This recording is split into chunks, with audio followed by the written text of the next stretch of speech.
तो स्वागत है दोस्तों। में बात करेंगे आईआरएफसी शेयर के बारे में और साथ में कुछ बोनस और डिविडेंड शेयर्स के बारे में भी वीडियो में डिस्कस। वीडियो को शुरू करने से पहले एक छोटी सी रिक्वेस्ट उन लोगों से करना चाहेंगे, चैनल पर फर्स्ट टाइम आया है चैनल को सब्सक्राइब जरूर कर लीजिए ताकि आने वाली सारी अपडेट समय से पहले आप तक पहुंचती रहे। तो फिर शुरू करते हैं आज की वीडियो। मैं हूं आपका दोस्त करण, स्वागत है आपका अपने ही चैनल पर। सो फाइनली काफ़ी बड़ी अपडेट्स रेलवे के स्टॉक के लिए आती हमें नज़र आ रही हैं, जिसका फ़ायदा आने वाले समय में रेलवे स्टॉक्स को मिलता नज़र आ सकता है, क्योंकि आर्थिक मामलों को मंत्रिमंडलीय समिति ने 7,000 करोड़ रुपए की रेल और सड़क परियोजनाओं को मंजूरी दे दी है, जहां पर महाराष्ट्र में और एमपी में करीब 3400 करोड़ रुपए की लागत वाली मल्टी ट्रैकिंग रेल परियोजनाएं शुरू की जाएंगी, जबकि बाड़मेर से नलौर तक 4 लेन वाले राजमार्ग की अनुमानित लागत कम से कम 3653 करोड़ रुपए। तो एक बड़ी अपडेट हमें आती नजर आ रही है। केंद्रीय मंत्री रेल अश्विनी वैष्णव जी ने बुधवार को नई दिल्ली में कैबिनेट ब्रीफिंग के दौरान यहां पर अपडेट्स दी हैं, जहां पर 7,000 करोड़ से अधिक की रेल और सड़क परियोजनाओं को मंजूरी मिली है, जहां पर मल्टी ट्रैकिंग रेल परियोजनाएं शुरू की जाएंगी और 2029-30 तक पूरा होने की उम्मीद है। इसके अलावा मेन पॉइंट को समझे तो मंजूर की हुई बहु ट्रैकिंग रेल परियोजनाओं में मध्य प्रदेश में लाइन चौगुनी करना, तीसरी और चौथी रेल लाइन का निर्माण करना, जहां पर इसके साथ साथ आरवीएनएल स्टॉक को भी बेनिफिट मिलता नजर आ सकता है, क्योंकि देखिए जैसे जैसे गवर्नमेंट है ना बजट मेन अपना बढ़ाती रहेगी, पैसा रेलवे के लिए लगाती रहेगी, वैसे वैसे रेलवे से रिलेटेड कंपनियां कहीं ना कहीं कुछ ना कुछ ऑर्डर तो एक उम्मीद के साथ ही हम कह सकते हैं कि किसी कंपनी का कोई बिजनेस है तो उसको ऑर्डर मिलने के चांसेस रहेंगे। और आरवीएनएल की एक खासियत है कि वो हमेशा कम बोली में ऑर्डर को खरीदती है। और फिर बाकी अगर रेलवे के स्टॉक्स जैसे आरवीएनएल या आईकॉन अगर काम कर रहे हैं तो आईआरएफसी का बेनिफिट क्या है, आईआरएफसी को बेनिफिट क्या है, आईआरएफसी यहाँ पर लीज पर लोन दे रही है, उसका सबसे बड़ा मोटिव यही है। देखिए दोनों परियोजनाओं में 4 जिलों को कवर करेंगे और रेल मेट्रो में 176 किलोमीटर की दूरी जोड़ी जाएगी और इस परियोजना से 784 गांवों तक कनेक्टिविटी बढ़ेगी, जिसकी आबादी करीब 20 लाख के करीब है। अश्विनी वैष्णव के अनुसार ये कोयला, cement, clinker, gypsum, fly ash, container, कृषि वस्तु और पेट्रोलियम उत्पाद जैसी वस्तुओं के परिवहन के लिए आवश्यक मार्ग है। क्षमता वृद्धि कार्यों के परिणामस्वरूप प्रति वर्ष 18.5 मिलियन टन यानी कि एमटीपीए के अतिरिक्त माल यातायात होगा। तो ये भी एक बड़ी अपडेट यहाँ पर इन्होंने बताई। और एक मीडिया ब्रीफिंग के दौरान उन्होंने कहा है कि पर्यावरण अनुकूल ऊर्जा कुशल परिवहन का साधन होने के कारण जलवायु लक्ष्यों को प्राप्त करने और देश की रसद लागत को कम करने और तेल आयात यानी कि 20 करोड़ लीटर को कम करने और CO उत्सर्जन 99 करोड़ किलोग्राम को कम करने में मदद मिलेगी।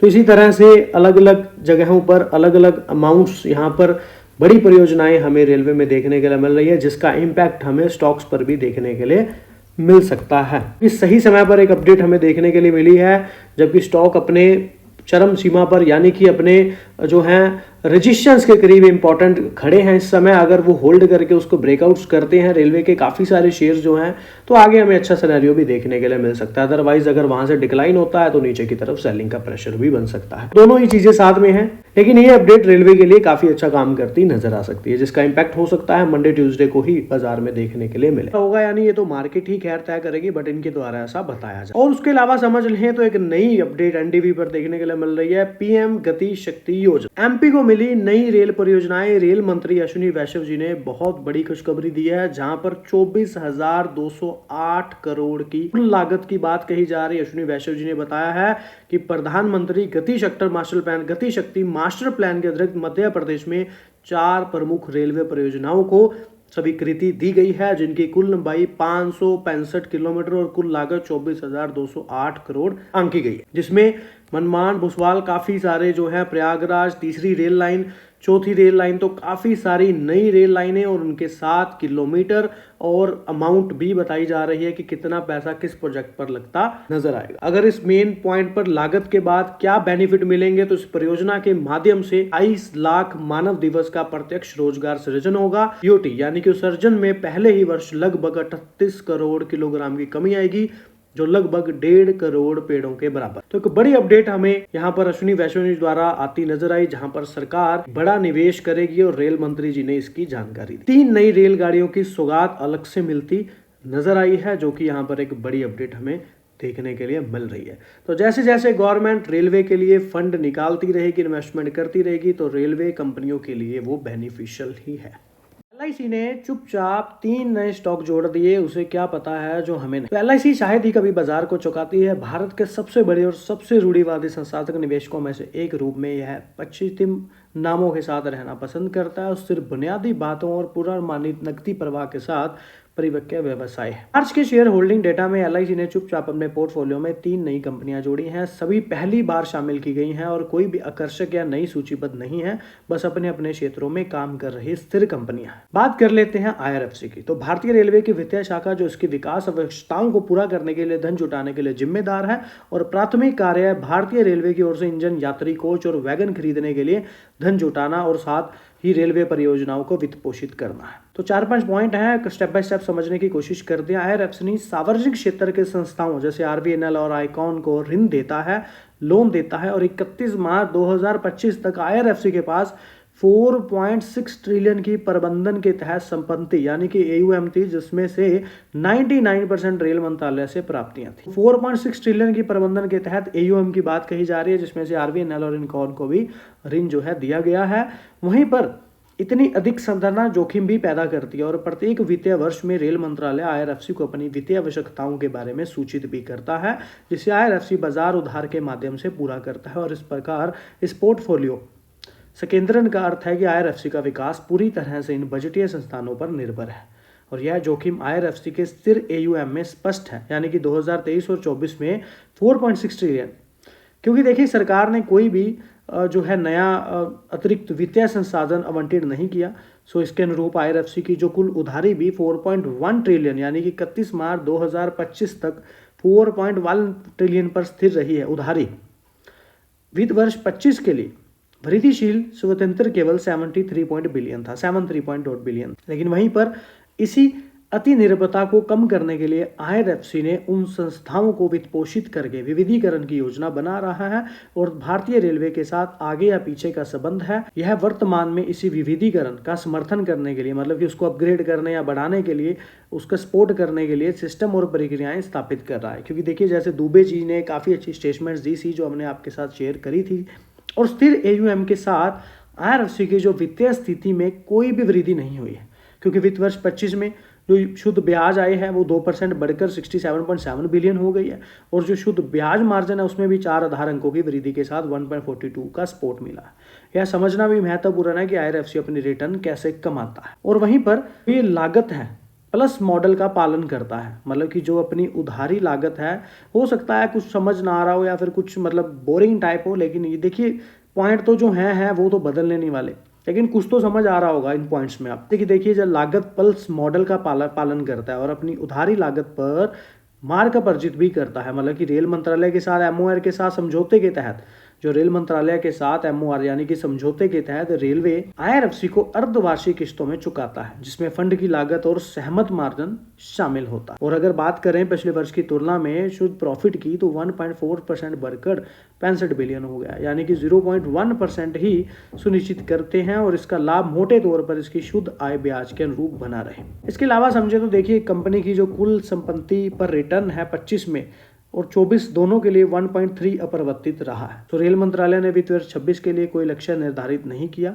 और जिसका अर्थ है कि वित्त वर्ष 26 में वृद्धि स्थिर रहने की संभावना है। तिमाही में एलआईसी की बात कर लें तो आईआरएफसी में 1.5% हिस्सेदारी खरीदी है एलआईसी ने, क्योंकि देखिए मूल्यांकन के दृष्टिकोण से समझें तो आईआरएफसी फिलहाल 3.5 के प्राइस टू बुक वैल्यू पर मल्टी पर कारोबार कर रहा है, जो 4 साल के औसत पर 1x से अधिक है। तो यहाँ पर काफ़ी सारी चीज़ें हमने यहाँ पर समझी कि रेल मंत्रालय के साथ जो समझौता हुआ है उसमें अर्धवार्षिक किस्तों में चुकाता है और जिसमें फंड की लागत और सहमत मार्जिन भी शामिल होता है। इसके अलावा देखिए 26 में कोई वृद्धि स्थिर रहने की संभावना बनती नजर आ रही, क्योंकि कोई भी लक्ष्य अभी निर्धारित नहीं होता नजर आ रहा। बाकी दुबे जी ने जो स्टेटमेंट्स दी थी वो आप अलग से समझ सकते हैं, क्योंकि उनकी स्टेटमेंट्स भी काफ़ी अच्छी दी गई हैं, आगे भी मैंने शायद डिस्कस करी हुई हैं।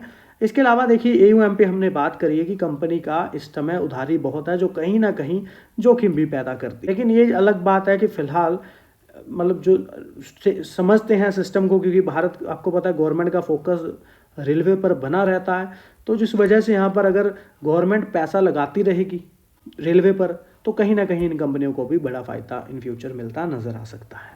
दूसरा पॉइंट यहाँ पर समझे तो कंपनी हर साल करीब 2 डिविडेंड देती नजर आ रही है। 2023 में 2 डिविडेंड मिले, 2024 में 2 डिविडेंड मिले और फिलहाल 25 अभी चल रहा है तो एक डिविडेंड देखने के लिए मिल चुका। एक्सपेक्टेशंस हैं कि आगे भी नवंबर दिसंबर या नवंबर के करीब या अक्टूबर के करीब एक डिविडेंड और आता नजर आ सकता है। इसके अलावा समझे तो ट्रेंड में भी कुछ ना कुछ प्राइस स्ट्रेंथ बनती नजर आ रही है। ट्रेंड हम ये नहीं कह सकते कि बुलिश है, ना ही ये कह सकते कि बिरिश है, लेकिन ट्रेंड फिलहाल नेचुरल है। लेकिन आरएसआई, एमएसीडी और एमएसीडी सिग्नल की बात करें तो इनमें कुछ प्राइस स्ट्रेंथ जरूर बनती नजर आ रही है, जो कि एक अच्छा पॉइंट है। म्यूचुअल फंड की बात कर लें तो अप्रैल मंथ के म्यूचुअल फंड डाटे के अपडेट के अकॉर्डिंग 4,08,000 के स्टॉक्स का करीब चेंज हुआ है। 49 म्यूचुअल फंड ने बाय किया है, 13 म्यूचुअल फंड ने सेल किया है। खरीदने वाले ज्यादा हैं और मजे की बात यहां पर यह है कि नवंबर और दिसंबर में काफी अच्छी बाइंग म्यूचुअल फंड ने आईआरएफसी द्वारा करी थी आईआरएफसी में, लेकिन जन, फेब या मार्च इन तीनों में बिकवाली ज्यादा देखने के लिए मिली, कोई बड़ी बाइंग नहीं आई। इस बार जरूर फिर अप्रैल मंथ में कुछ बाइंग हमें आती नजर आई है, जितनी की बाइंग करीब फेब में भी आती नजर आई थी। सो देखा जाए तो यहाँ पर प्रॉफिट बुकिंग तो नहीं हुई, कुछ ना कुछ खरीदारी ही बढ़ाई गई है म्यूचुअल फंड द्वारा शेयर होल्डर्स आईआरएफसी में। वहीं पर आईसीआई प्रूडेंशियल निफ्टी की बात करूं तो 1,78,000 स्टॉक्स की करीब बाइंग कर डाली है और इनके पास पहले से ही 54 लाख से ज्यादा के स्टॉक्स की क्वांटिटी पड़ी हुई थी। यूटीआई निफ्टी नेक्स्ट 50 ने 76,000 के करीब स्टॉक्स की बाइंग करी और 39,12,000 स्टॉक्स करीब पहले ही इनके पास थे। मिराई एसिड ने भी 64,000 स्टॉक्स की बाइंग करी है, जबकि पहले 4.5 लाख के करीब स्टॉक पड़े थे। एसबीआई निफ्टी ने भी 41,000 स्टॉक्स की बाइंग करी, जबकि 12.5 लाख के करीब क्वांटिटी पहले भी पड़ी हुई थी। मेन पॉइंट समझे तो अभी फिलहाल एक नई पॉइंट अपडेट होता नजर आ रहा है, वो है क्रेडिट रेट। तो क्रेडिट रेटिंग जो है यहाँ पर अपडेट होती नजर आ रही है आज 31 मार्च 2025 तक, जहां पर डोमेस्टिक लेवल पर AAA की रेटिंग 3 कंपनियों द्वारा बड़ी दी जा रही है, लॉन्ग टर्म की और शॉर्ट टर्म में A1+ यहाँ पर रेटिंग देखने के लिए मिल रही है। इंटरनेशनल तक की बात करें, मूडीज द्वारा, स्टैंडर्ड एंड पुअर, फिच और जापानीज क्रेडिट रेटिंग द्वारा भी B+ यहाँ पर करीब करीब रेटिंग जो है देखने के लिए मिल रही है, Baa3। एक अच्छी रेटिंग हमें आईआरएफसी में देखने के लिए मिल रही है। एज बोरिंग्स की बात करें तो भी यहाँ पर एक अच्छा सिनेरियो हमें डिवर्सिफाई होता फंडिंग का नजर आ रहा है। इन पॉइंट यहाँ पर समझे तो कंपनी ने एनटीपीसी फाइनेंस लीज किया है, सैंक्शन किया है 700 करोड़। सेकंड यहाँ पर रिन्यूएबल एनर्जी के साथ भी एक बड़ी पार्टनरशिप होती नजर आई। एमओयू हुआ है आरईएमईसी के साथ, जहाँ की रेलवे रिन्यूएबल एनर्जी प्रोजेक्ट्स के लिए। फिर यहाँ पर रिन्यूएबल एनर्जी पर भी काफी बड़ी फंडिंग करी गई है, जहां पर 5,000 करोड़ लोन किया गया है NTPC renewable energy limited. Broking finance पर भी कंपनी 1 होती नजर आई है, लोएस्ट बीट लगाती नजर आई 3167 करोड़ की। इसके अलावा भी समझे तो फिलहाल एनटीपीसी रिन्यूएबल एनर्जी और एनटीपीसी दोनों के साथ ही सैंक्शन करती 5700 करोड़ तक नजर आई है, जो टोटल सैंक्शन हुआ है। वहीं पर डिस्बर्समेंट्स की बात कर लें तो 732 करोड़ देखने के लिए 12.8% का सैंक्शन अमाउंट देखने के लिए मिल रहा है। ये काफी की पॉइंट्स रहे हैं Q4 की रिजल्ट से पहले, जो हमें यहाँ पर फिलहाल देखने के लिए कंपनी में मिले हैं और एक अच्छा पॉइंट यहाँ पर बनता नजर आया है कंपनी। भारतीय रेलवे वित्त निगम यानी कि आईआरएफसी ने नए बॉन्ड सूचीबद्ध किए, बीएसई ऋण खंड पर कारोबार शुरू हुआ। इंडियन रेलवे फाइनेंस कॉर्पोरेशन ने Bombay Stock Exchange debt segment में नई ऋण प्रतिभूतियों के सूचीबद्ध किया है और यह लिस्टिंग 21 मई 2025 को प्रभावी हुई है और ये बॉन्ड प्राइवेट प्लेसमेंट के जरिए जारी किए गए हैं। 3 लाख बॉन्ड जारी किए गए हैं। प्रत्येक बॉन्ड का अंकित मूल्य 1 लाख है। मार्केट लॉट 1 बॉन्ड है। इन बॉन्ड पर प्रति वर्ष 6.65% की निश्चित ब्याज दर लागू होती है और 2026 से यानी कि 15 अप्रैल से शुरू होकर 20 मई 2030 तक हर साल ब्याज का भुगतान किया जाएगा और निवेशकों को पूरी राशि 20 मई 2030 को वापस कर दी जाएगी, जो कि रिडम्पशन तिथि है। बॉन्ड की स्क्रिप आईडी कुछ इस तरह से है, स्क्रिप कोड कुछ इस तरह के और विस्तृत नाम कुछ इस तरह से। और इस बॉन्ड को शीर्ष एजेंसियों ने उच्चतम रेटिंग मिली है। केयर AAA स्टेबल, क्राइसिल ने भी AAA और आइकरा ने भी AAA। से पता चलता है कि ये बॉन्ड बहुत सुरक्षित है और इनमें जोखिम कम है। बॉन्ड का कारोबार केवल इलेक्ट्रॉनिक मैरिटलाइज फॉर्म में ही किया जा सकता है। न्यूनतम मूल्य परिवर्तन या टिक साइज 1 पैसा ही है। तो काफी अच्छी अपडेट हमें फिलहाल आईआरएफसी में आती नजर आ रही है, जहां पर एक अच्छी रेटिंग देखने के लिए मिली है और 2030 तक पैसा वापस करने की बात कही जा रही है और 1 लाख के प्रत्येक बॉन्ड की बात, मतलब 3 लाख तक बॉन्ड जो है जारी किया गया है। आईआरएफसी, आरबीएनएल जैसे 5 रेलवे स्टॉक के लिए निवेशकों ने खोला खजाना, क्या जारी रहेगी बुलेट ट्रेन वाली रफ्तार। तो शेयर बाजार में हफ्ते में पिछले तेजी देखने को मिली। निफ्टी भी 4.21% की बढ़त देखने को मिली। भारत पाकिस्तान युद्ध के सीज फायर होने के बाद मार्केट में उछाल भी दर्ज की गई और मार्केट में बदलते मूड में रेलवे सेक्टर की कंपनियों में भी तूफानी तेजी देखने को मिली। सवाल है कि अब रेलवे कंपनियों के शेयर पर दाव लगाना चाहिए और नो। पिछले हफ्ते शेयर बाजार में रेलवे सेक्टर की कंपनियों में तेजी देखने को मिली। लंबे अरसे के बाद एक फिर से रेलवे सेक्टर की कंपनियों ने निवेशकों को निराश नहीं किया। 2023 की छमाही के बाद रेलवे सेक्टर की कंपनियों ने जो रफ्तार पकड़ी थी वो 2024 की छमाही तक आते आते ठहर सी गई थी। उसके बाद भारी गिरावट भी देखने को मिली। आरबीएनएल में आपको पता है काफी अच्छी तेजी राइट्स में आती नजर आई, इकॉन में नजर आई, रेल सिस्टम में नजर आई और आईआरएफसी में नजर आई। सवाल यह है कि अब क्या मनी कंट्रोल की अगर रिपोर्ट के अनुसार एक्सपर्ट की बात करें तो मौजूदा तेजी में सावधानी रखनी पड़ेगी, ऐसा उनका कहना है। यह नया ट्रेंड उम्मीद जो जगाता है, लेकिन यह बिल्कुल शुरुआती चरण है।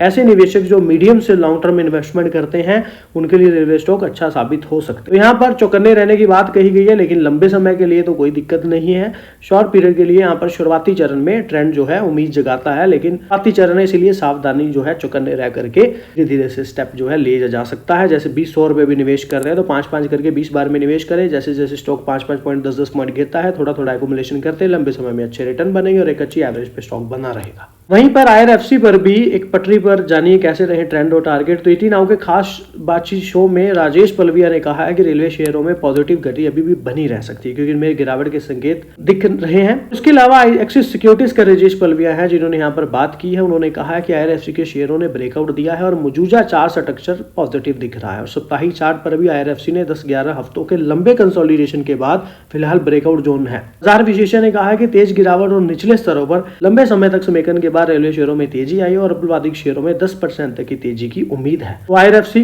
के शेयर 135 रुपए से ऊपर रहेंगे तब तक तेजी सकारात्मक जारी रहेगी पॉजिटिव। आईआरएफसी के शेयरों के लिए इनका जो टारगेट है वो 145-150 का दे रहे हैं। तेजगढ़ में भी यहाँ पर रेलवे सिस्टम पर भी इन्होंने रेलवे के शेयर 890 के ऊपर टिकते हैं तो अगला टारगेट 980 होगा। आएंगे या नहीं आएंगे तो मार्केट ही तय करेगा फिलहाल, लेकिन यहाँ पर एनालिसिस द्वारा कहना है काफी कुछ। बात कर लेते हैं आईआरएफसी शेयर के बारे में। सुमित बागड़िया जी हैं रेकमेंड करते शेयर्स को नजर आ रहे हैं। आईआरएफसी पर बाइंग के टारगेट की बात की है, टारगेट 148 का बताया है, स्टॉप लॉस 13 का बताया है। एक ब्रेकआउट कैंडल की बात की है, लॉन्ग बॉडीज ग्रीन कैंडल और हाईएस्ट सिंगल डे वॉल्यूम की बात कही गई है। स्ट्रेंथ बताई जा रही है, कंफर्म किया जा रहा है पोटेंशियल ट्रेंड जो रिवर्सल होता नजर आ रहा है। एक न्यू अप ट्रेंड देखने के लिए मिल रहा है जो आईआरएफसी को 148 तक लेकर या उससे ऊपर लेकर के जा सकते हैं, ऐसा सुमित बागड़िया का कहना है। आरएसआई 66.3 पर देखने के लिए मिल रही है जिसका मतलब पॉजिटिव मोमेंटम बना हुआ है, मतलब एक स्ट्रेंथ बनती नजर आ रही है। अगर आईआरएफसी शेयर प्राइस होल्ड करता है अब द वॉल्यूम वेट एवरेज के तो यहाँ पर अप्रोक्सीमेटली 136 के करीब बताया जा रहा है और रिकवरी होती एंटीसिपेट कमिंग सेशंस में भी नजर आ सकती है, ऐसा इनके द्वारा कहना है। तो आईआरएफसी का शो करता साइन जो है रिकवरी शॉर्ट टर्म में हो सकती है और ब्रेक अब 140 को करता है तो एक नई अपॉर्चुनिटी बनती है ऑन डिप्स। यहाँ पर देख सकते हैं 133 को स्टॉप लॉस बना करके 148 तक का टारगेट इन्होंने यहाँ पर दिया है। अब ऐसा होगा या नहीं ये तो मार्केट ही बताएगा। अलावा समझ लें तो यहाँ पर न्यूज 18 पर देखने के लिए बुलिश रिवर्सल पैटर्न की बात कही जा रही है और ब्रेकआउट के बाद रुकने नहीं वाला ये स्टॉक अहम लेवल। तो आईआरएफसी जबरदस्त तेजी देखने के लिए मिली, नो डाउट सेक्टर सबसे ज्यादा नजरों में आने वाली कंपनियों में से एक बन गई। इसके पीछे दो वजह आई सामने, एक टेक्निकल संकेत, दूसरी भारत में रेलवे इंफ्रास्ट्रक्चर पर हो रहा है बड़ा खर्च, जो कि मैं आपके साथ वैसे शेयर करता ही हूँ। ऑक्टोविट्स की रिपोर्ट के अनुसार सेबी रजिस्टर्ड एडवाइजर प्रमीला बालकला ने आईआरएफसी को एक मजबूत सरकारी कंपनी बताया, भारतीय रेलवे के लिए फाइनेंस उपलब्ध कराने का एक मात्र जरिया और मतलब कंपनी का इस क्षेत्र में एक तरह से एक अधिकार और सरकार इसे 100% गारंटी भी देती है और साथ ही अब कंपनी को रेलवे से लंबी अवधि के लिए किराए की कमाई भी होती रहती है जिसकी उसकी आमदनी में स्थिरता बनी रहती है। आईआरएफसी निवेशकों को अच्छा डिविडेंड भी देती है, इसमें तो नो डाउट कि प्रॉफिट मार्जिन अच्छी है और फिलहाल यह शेयर सस्ते वैल्यूएशन पर उपलब्ध है, पर पी रेशो पर मुझे थोड़ा डाउट है, यहाँ पर पी रेशो ज्यादा है। इनके द्वारा ये कहा जा रहा है कि जो बताता है कि शेयर अब भी सस्ता और लंबी अवधि के लिए अच्छा मौका हो सकता है। आप एक बार देख सकते हैं पी रेशो कितना है। टेक्निकल के नजरिए से आईआरएफसी के शेयरों में मजबूती के संकेत मिल रहे हैं और पेला का कहना है, प्रमीला का एसआई 53.2 तक पहुंच गया है, शेयर में वॉल्यूम भी बड़ा है जो बताता है कि लोग इसे खरीद रहे हैं। शेयर 20 और 50 दिन की मूविंग एवरेज से ऊपर ट्रेड कर रहा है जो निकट भविष्य में तेजी का संकेत देता है। उन्होंने यह भी बताया कि 100 से 95 के स्तर बड़े इंस्टीट्यूट इस शेयर को खरीदना पसंद करते हैं। अगर शेयर 130 रुपए से ऊपर मजबूती के साथ निकल जाता है तो 165 से 180 रुपए तक तेजी आ सकती है और लंबी अवधि में 200 से 230 तक के टारगेट संभव है, यानी यहां से करीब 80% की बढ़ोतरी की संभावना बन सकती है।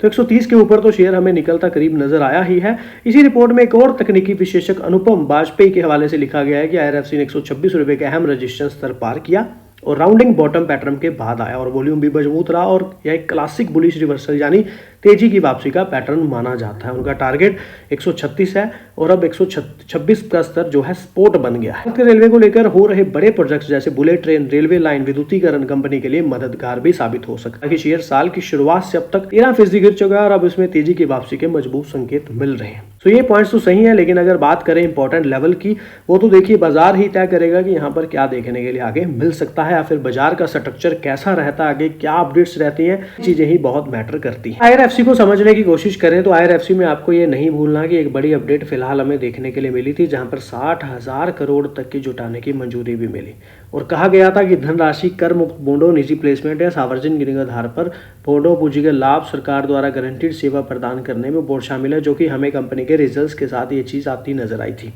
और इसके अलावा भी IRFC के बोर्ड के कार्यभार ग्रहण की तिथि और रणधीर सहाय को निदेश वित्त के रूप में नियुक्त करने को मंजूरी भी मिली। रोल मिलती गवर्नमेंट से नजर आ रही है डेप्ट के लिए। सरकारी दस्तावेजों से पता चलता है कि भारत के IRFC को डीप डिस्काउंट ऋण जारी करने की मंजूरी मिल गई है।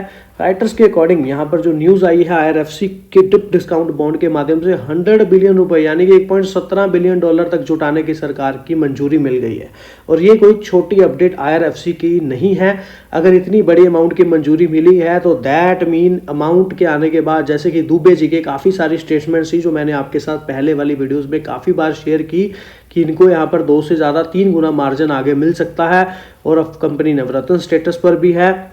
तो यहाँ पर देखिए कॉर्पोरेट बॉन्ड संरचना है जो सरकारी कंपनियों के बीच लोकप्रिय हो रही है और डीप डिस्काउंट बॉन्ड आमतौर पर उन्हें अंकित मूल्य पर छूट पर जारी किए जाते हैं जो नियमित ब्याज नहीं देते या शून्य कूपन नोटों के समान विशेषता जो पूर्ण निवेश जोखिमों को दूर करता है और उसके बजाय बॉन्ड को परिपक्वता और अक्ति मूल्य पर भी बनाया जाता है, जिससे निवेशकों को उनके निवेश पर अच्छा रिटर्न मिलता है। 14 मई को सार्वजनिक रूप से उपलब्ध सरकारी दस्तावेज से पता चला है कि IRFC के पास 10 साल की परिपक्वता अवधि वाले deep discount zero coupon bond के जरिए मार्च 2027 के अंत तक धन जुटाने का समय है और यह बॉन्ड 49.16 बिलियन रुपए की छूट पर जारी किया जाएगा।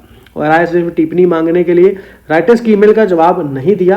कम से कम 6 भारतीय सरकारी कंपनियों ने डीप डिस्काउंट बॉन्ड जारी करने के लिए सरकार की मंजूरी मांगी है, जिसमें IRFC पिछले 3 महीनों में मंजूरी प्राप्त करने वाली housing and urban development corporation हुडको and PFC power finance corporation के बाद तीसरी इकाई बन गई। हालांकि मर्चेंट बैंकों के अनुसार निवेशकों की कमजोर रुचि के कारण अनकश मूल्य निर्धारित करने के लिए PFC को भारी छूट वाले बांडों को माध्यम से जुटाने की योजना को स्थगित करना पड़ा। बाकी अब ये होगा या नहीं ये तो मार्केट ही तय करेगा। आगे हम IRFC पर ही इंपॉर्टेंट अपडेट्स जो हैं डिस्कस करेंगे, एंड पर डिविडेंड शेयर्स के बारे में बात करें। क्या आपको अल्पवादिक में, मध्यम अवधि में मतलब मीडियम टर्म में कोई स्टॉक के नई आईडी की आवश्यकता है, या फिर विश्लेषकों की नज़र में कौन से वो स्टॉक है जो नवरत्न पीसी हैं, या फिर कुछ स्टॉक अच्छे बेटर बनते नजर आ सकते हैं तो खरीदने योग्य है स्टॉक।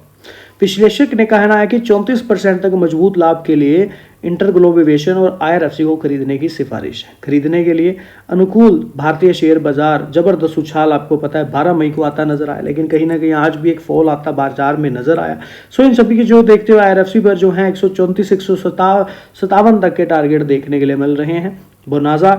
बोनांजा के वरिष्ठ तकनीकी संशोधन विशेषज्ञ कुणाल कांबले ने नवरत्न PSU स्टॉक को खरीदने की सिफारिश की है, जहां पर उन्होंने टारगेट 157 तक के बताए हैं। इसके अलावा समझ लें तो 109 रुपए पर करीब सपोर्ट बताया है IRFC का और एक गैप अप ओपनिंग के साथ जोरदार वापसी की है और कीमत जो है 21 डे जो डबल एक्सपोलेशन मूविंग एवरेज है उससे ऊपर बनी हुई है और तेजी के संकेत भी हैं और RSI भी कीमत और गति के बीच एक तेजी का विचलन स्पष्ट है। जबकि कीमत कम निचले स्तर पर बनी हुई है, सो RSI उच्च निचले स्तर पर बना हुआ है जहां पर उलटफेर का संकेत देता है। जबकि IRFC 109 के ऊपर स्तर को बनाए रखता है तो निकट भविष्य में 134 से और बढ़ने के लिए अच्छी स्थिति में है, जिसके बाद 157 तक के संभावित बढ़त। अगर 109 के ऊपर सस्टेन कर जाता है तो 134 और -57 तक के लेवल देखने के लिए मिल सकते हैं, ऐसा इनके द्वारा कहना है। अगर आप देखें तो अभी फिलहाल में जो डिविडेंड अनाउंस किया गया 0.80 पर पैसे का डिविडेंड कंपनी ने दिया, जिसकी रिकॉर्ड डेट आपको पता है 21 मार्च रखी गई थी। इसके अलावा भी समझे तो कंपनी ने कुल मिलाकर के शेयर धारकों को बार लाभांश जो दिया है या भुगतान किया है या फिर डिविडेंड दिया है, IRFC ने अब तक अपने शेयर धारकों को करीब 7 रुपये 5 पैसे का भुगतान किया है और साल में 2 बार डिविडेंड IRFC का देखने के लिए मिल जाता है। वहीं पर 0.80 रुपये के डिविडेंड के अलावा समझे तो कंपनी ने यहाँ पर 1.5 रुपये 1.43 1.83 का डिविडेंड 2021-22 में भी देखने के लिए मिला। 52 वीक हाई लो की बात करें 108 से 229 तक का सफर IRFC में हमें होता नजर आया है। तो IRFC मेट्रो और रैपिड रेल परियोजनाओं पर भी विविधता लाकर विकास की ओर आगे बढ़ने की बात कर रही है।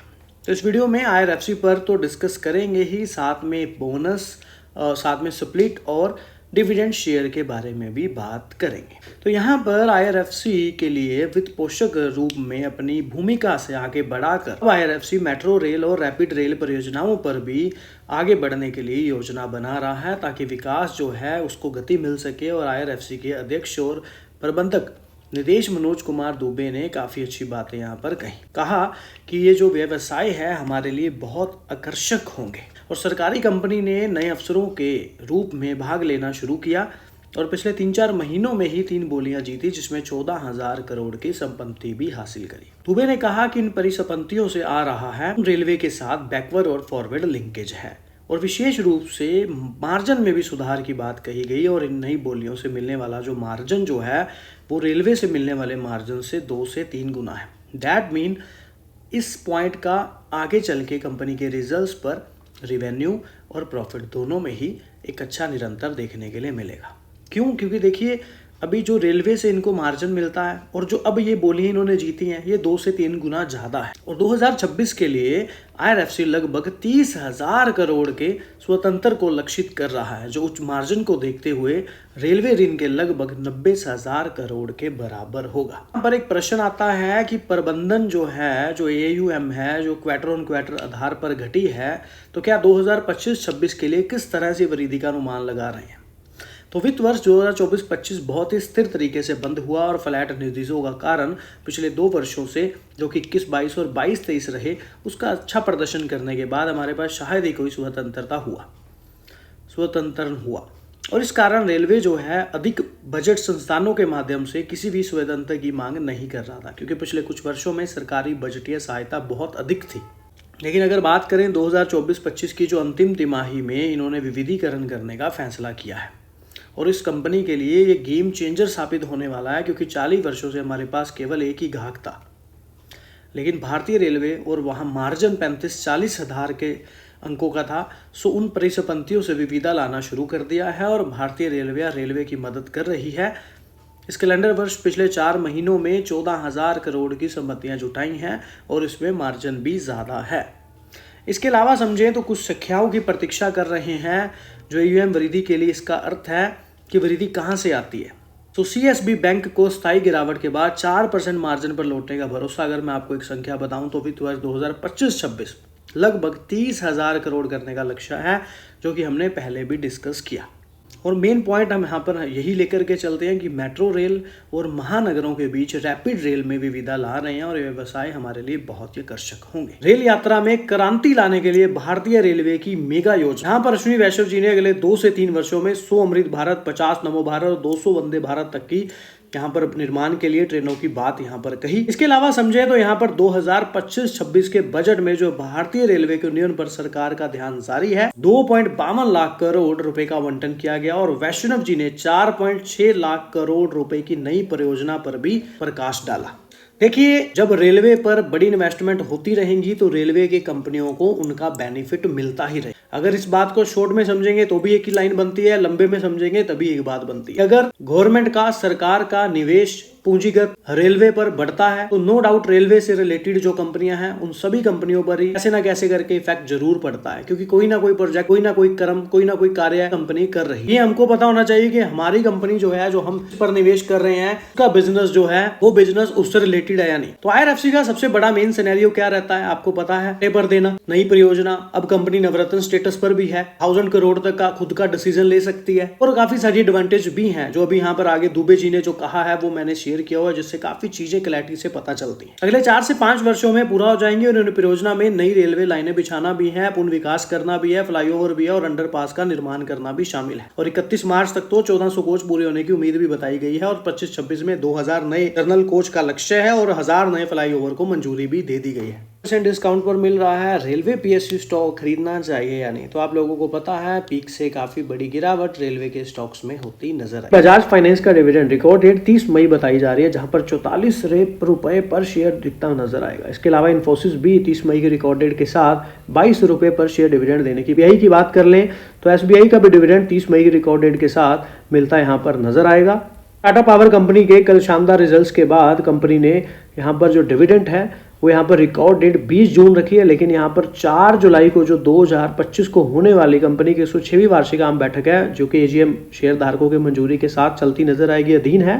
तो उसके बाद यहाँ पर पात्रता के लिए वैसे 20 जून रिकॉर्ड दी गई है, लेकिन एजीएम की जो मीटिंग है टाटा पावर में वो 4 जुलाई को देखने के लिए मिलने वाली है। तो ये थे कुछ डिविडेंड शेयर्स। इसके अलावा अब बात कर लेते हैं हम एक बोनस शेयर के बारे में। तो 17.25 के हिसाब से कंपनी जो है बोनस इशू की घोषणा की बात करती पावर कंपनी नजर आई है और रिकॉर्ड डेट भी मिलती नजर आई और एक वर्ष में 1222% स्टॉक भागता नजर आया। अगर बात करें तो यहाँ पर बोनस इशू की घोषणा की गई है 4,09,078 मतलब 49,78.93 करोड़ के पूंजीकरण वाली इस कंपनी ने बोनस इशू की घोषणा की है और पहले भी 2024 में 1.4 के अनुपात में बोनस इशू की घोषणा की, जो शेयर धारकों के लिए पहला बोनस इशू था। है उजास एनर्जी लिमिटेड की बात हम कर रहे हैं। उजास एनर्जी लिमिटेड की बात कर रहे हैं जो सौर ऊर्जा क्षेत्र में कार्य करती है और IRP स्टेज 1 के कारण स्टॉक में ट्रेडिंग प्रतिबंध है। कंपनी ने 17/25 के अनुपात में बोनस शेयर जारी करने की घोषणा की है और एक्सचेंज को जानकारी दी है कि 17/25 में जारी करने पर विचार किया और सिफारिश की और प्रमोटर समूह को छोड़कर शेयर धारकों के लिए प्रत्येक 25 इक्विटी शेयरों के बदले 17 नए बोनस इक्विटी शेयर जारी किए जाएंगे, जो सदस्यों और किसी अन्य लागू वैध नियमों के अधीन होगा। कंपनी के बोनस इशू की रिकॉर्ड डेट 30 मई 2025 तय की गई है और कंपनी ने शेयर जारी करने के लिए शेयर धारकों की पात्रता निर्धारित करने रिकॉर्ड डेट 30 मई 2025 को ही तय की है, जो फाइलिंग में बताया। बोनस शेयरों के आवंटन की तिथि 2 जून 2025 को होगी, यानी कि ये बोनस शेयर आवंटन के अगले कार्य दिवस यानी कि मंगलवार 3 जून को व्यापार के लिए उपलब्ध कराए जाएंगे। बाकी देखिए नो डाउट 1, 2, 3 और 5 वर्षों में शेयर में काफी अच्छी तेजी हमें देखने के लिए मिली। अगर हम बात करें बोनस शेयर की तो कंपनी ने तिमाही नतीजों के साथ बोर्ड मीटिंग में लिए गए फैसलों पर भी जानकारी दी है और कंपनी ने एक्सचेंज फाइलिंग में बताया है कि निवेशकों को बोनस शेयर का तोहफा दिया जाएगा। कंपनी ने निवेशकों के लिए 1 पर 1 बोनस शेयर की बोर्ड की मंजूरी दी है। बात कर रहे हैं अशोका लीलैंड की और साथ में कंपनी का डिविडेंड देखने के लिए भी आता नजर आ रहा है, जो फिलहाल यहाँ पर 1.25 प्रति शेयर यानी कि नवंबर 2024 में और फिलहाल 4.25 रुपये प्रति शेयर मई 2025 को 2 डिविडेंड घोषित की गई, यानी कि कुल 5.50 का डिविडेंड 1 फेस वैल्यू वाले शेयर पर मिलेगा। तो फिलहाल कंपनी ने अपने नतीजे जारी किए जिसमें बोनस भी देखने के लिए अनाउंस किया गया। रिकॉर्ड डेट अभी डिसाइड प्रॉपर नहीं हुई है, आगे देखी जाएगी। मदरसन का Q4 का मुनाफा आता नजर आया, साथ में डिविडेंड और बोनस शेयर का भी ऐलान होता नजर आया। तो यहाँ पर 0.35 रुपए का फाइनल डिविडेंड मंजूर होता नजर आया है। शेयर बाजार को बताया है कि 0.35 रुपए प्रति शेयर के फाइनल डिविडेंड की सिफारिश की है। रिकॉर्ड डेट 23 जून 2025 तय की गई है। जिस तारीख इन शेयरों को धारकों के नाम मालिकों के तौर पर registered of members of the company का मतलब कि रिकॉर्ड डेट पे स्टॉक होंगे तो वो डिविडेंड पाने के हकदार होंगे, यानी कि 23 जून। डिविडेंड पर 28 अगस्त को होने वाली क्या है कंपनी की सालाना आम बैठक है, जो कि शेयर होल्डर्स की मंजूरी पर निर्भर करता है और मंजूरी मिलने के बाद 30 दिनों के अंदर पेमेंट जो है कर दिया जाएगा, यानी कि 26 सितंबर 2025 को या उससे पहले पेमेंट जो है आता नजर आएगा। इससे पहले भी कंपनी ने शेयर होल्डर्स को 0.50 रुपये प्रति शेयर का अंतरिम डिविडेंड दिया है और बोर्ड ने प्राइवेट प्लेसमेंट बेसिस पर भी 8500 करोड़ रुपए की राशि के लिए 1 लाख रुपए फेस वैल्यू वाले नॉन कन्वर्टेबल डिबेंचर जारी करने की भी मंजूरी दी है और साथ में 29 मई की मीटिंग में कंपनी की 50वीं वर्षगांठ और 25 के अच्छे नतीजों को सेलिब्रेट करते हुए 1.2 रेशो के बोनस शेयर भी जारी करने की मंजूरी मिलती नजर आई है और शेयर होल्डर को उनके पास मौजूदा हर 2 शेयरों पर एक नया शेयर बोनस के तौर पर मिलेगा और बोनस शेयर को 28 जुलाई 2025 तक दे दिया जाएगा। बोनस शेयर के लिए रिकॉर्ड डेटा का खुलासा अभी नहीं हुआ है। उपलब्ध आंकड़ों के अनुसार कंपनी ने पहले 10 बार बोनस दिया हुआ है। तो सबसे पहले बात करेंगे बोनस शेयर के बारे में। तो पहली बार बोनस इशू करेगी कंपनी, हर शेयर पर मिलेंगे 3 शेयर, नोट कर लें डिविडेंड और रिकॉर्ड डेट। सो निवेशकों की अच्छी खबर आई है। बीएसएमएल लिस्टेड कंपनी एनबीएफसी यानी कि non banking financial company Shalibhadra finance limited ने अपने इतिहास का पहला बोनस शेयर इशू घोषित किया है और कंपनी ने इस कॉर्पोरेट एक्शन के लिए रिकॉर्ड डेट भी तय कर दी है। कंपनी ने स्टॉक एक्सचेंज को दी जानकारी में कहा है कि बोर्ड प्रत्येक एक पूरी तरह चुकता इक्विटी शेयर पर 3 बोनस इक्विटी शेयर जारी करने की मंजूरी दे चुका है, यानी कि निवेशकों को 3.1 के अनुपात में बोनस शेयर मिलेंगे। कंपनी की रिकॉर्ड डेट 4 जून 2025 की बताई जा रही है, यानी कि जिस दिन निवेशकों के पास कंपनी के शेयर होंगे 4 जून को, वही बोनस के हकदार माने जाएंगे और कंपनी की फाइलिंग में कहा गया है। वैशाली भद्र फाइनेंस लिमिटेड ने 3.1 के अनुपात में बोनस इक्विटी शेयरों के लिए पात्र शेयरधारकों की संख्या निर्धारित करने के लिए रिकॉर्ड डेट वेडनेसडे 4 जून की बात कही है। फाइलिंग में यह भी कहा गया है कि अनुमानित तिथि थर्सडे यानी कि 5 जून को होगी और जिसके तहत 3.1 अनुपात में 10 रुपए प्रति शेयर के 2,31,68,300 पूर्ण चुकता बोनस इक्विटी शेयरों का आवंटन किया जाएगा। इसके अलावा समझ लें तो बोनस इक्विटी शेयर 6 जून को कार्य के लिए उपलब्ध होते नजर आएंगे। और नो डाउट कंपनी ने डिविडेंड की भी घोषणा करी है और यहां पर 0.40 पैसे का डिविडेंड कंपनी यहां पर देती नजर आएगी, जो कि सिफारिश की गई है। और डिविडेंड जो आपको पता है शेयर धारकों की मंजूरी के अधीन है, सो एजीएम मीटिंग में यहां पर जो है डिसीजन तब लिया जाएगा। और इसके अलावा अगर बात कर लें तो जो कंपनी के बारे में, तो एक छोटी लेकिन मजबूत एनबीएफसी है जो गुजरात, महाराष्ट्र और मध्य प्रदेश के ग्रामीण अर्ध शहर क्षेत्रों में वित्तीय सेवाएं भी प्रदान करती है।